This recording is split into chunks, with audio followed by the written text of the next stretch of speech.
Hello, আসসালামু আলাইকুম everyone. আমি চলে এসেছি সামরিক জাদুঘরে পার্ট 3 নিয়ে। তো এই তো আমরা আজকে এন্ট্রি ফ্লোরের উপরের ফ্লোরটা পুরাটা ভিজিট করে তোমাদের দেখাবো। তো এই তো কথা বলতে বলতে আমরা এন্ট্রি ফ্লোরের উপরের ফ্লোরে চলেও এসেছি। তো এই তো আমরা যেতেই দেখলাম এখানে সেনাবাহিনীতে জিনিসপত্র দিয়ে ভরা ছিল, যেমন বিভিন্ন ধরনের বন্দুক, রাইফেল, বোমা, এটসেট্রা এটসেট্রা অনেক কিছুই ছিল।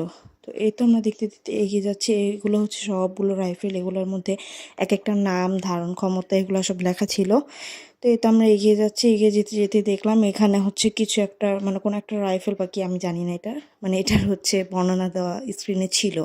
তো এই তো এই জায়গা থেকে আমরা দেখতে দেখতে সামনের দিকে এগিয়ে যাচ্ছিলাম। এই জায়গাটা বেশিরভাগই এগুলোই বেশি আমার একটু বোরিং লাগতেছিল এগুলো দেখতে, আমার নিজের দেখতেই বোরিং লাগতেছিল। তো যাই হোক, আমরা এগুলো দেখতে দেখতে সামনে গেছি। তার মধ্যে সেই জায়গায় যুদ্ধের গাড়ি টাড়িও ছিল এখানে, সেনাবাহিনীরা যেসব গাড়িতে আর কি যাতায়াত করতো সেগুলোও ছিল। সামনে একটা বিশাল বড় ব্লু কার আসবে, কারটা অনেক সুন্দর ছিল, ভালোই লাগতেছিল। এই যে এই ডান পাশে সে কারটা ছিল। তো এখানে বোমা টোমা টাইপের ছিল। এই দিকে সেনাবাহিনীকে আহত হলে তাকে কিভাবে চিকিৎসা দেওয়া হতো সেটার লোগও ছিল। তো এই তো আমরা এগিয়ে যাচ্ছি সামনের দিকে। এখানে দেখলাম তারা কিভাবে যুদ্ধ পরিচালনা করতো সেটা স্ক্রিনে দেখাচ্ছিল। তারপর আমরা আরও এগিয়ে যাই সামনের দিকে এগিয়ে যেতে দেখি সেখানে বেশিরভাগ জায়গায় যুদ্ধ কীভাবে করতো আর কি সেগুলাই দেখাচ্ছিল। রাইফেল টাইফেল ছিল, এগুলাই তোমরা দেখতে থাকো কী কী দেখায়। পিলখানা হত্যাকাণ্ডে যে সব সেনাবাহিনী আর কি নিহত হয়েছিল আর কি, তাদের এই জায়গায় ছবি, পরিচয় সব কিছু দেওয়া ছিল। এই তো সবগুলো আর কি পড়ে নেওয়া সম্ভব হয়নি, অনেক মানুষ ছিল। তো তারপর আমরা আরও সামনের দিকে গিয়ে যাই। সামনের দিকে গিয়ে যেতে এখানে major general of Alhaj Mohammad Afsar Uddin, হ্যাঁ ওনারই পোশাক আর কি ছিল এখানে। তারপর পোশাক ছিল, ওনার উপাধিগুলা ছিল, বেচগুলা ছিল। তারপরে এই পাশে আরও সেনাবাহিনীর প্রধান ড্রেস ছিল। তার মধ্যে একজন ফরেনার সুইং করে সামনে চলে গেল, দেখলাম ওনার সাথে এক বাঙালি ছিল। তিনি দেখতেছিল, আর একটা বাঙালিকে, ওই বাঙালি মেয়েটাকে জিজ্ঞেস করতেছিল, সে আবার এগুলো ইংলিশে ওনাকে বুঝাচ্ছিল।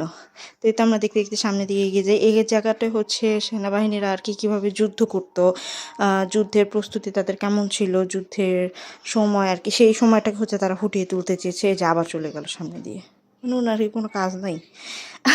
তো আমরা আরও সামনের দিকে এগিয়ে যাই। এই জায়গায় সেসব সেনাবাহিনীদের ওয়াকি টকিগুলো ছিল, এগুলা ভাই অনেক আগের, অনেক বলতে অনেক। তারপর আবার সে রাইফেল, এগুলো দিয়ে ভর্তি এই ফ্লোর।